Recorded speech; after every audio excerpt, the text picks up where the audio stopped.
Since you're standing already, might as well, you're already up. What's your name? Shavana. Shavana, Tony, nice to meet you. So grab a seat from like you would just like a normal slouchy person.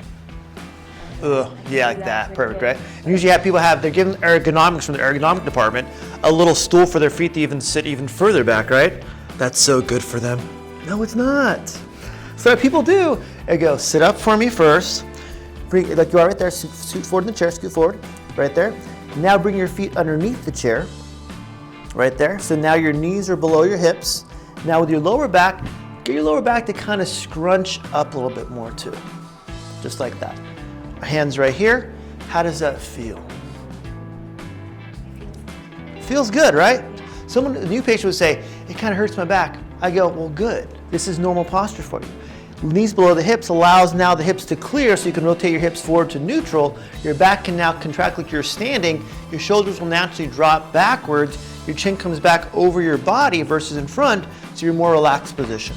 I tell them, let's make this your normal over time with the adjustments and setting your posture, and I'll send you the video. All right, Siobhan, thanks for all your help, appreciate it.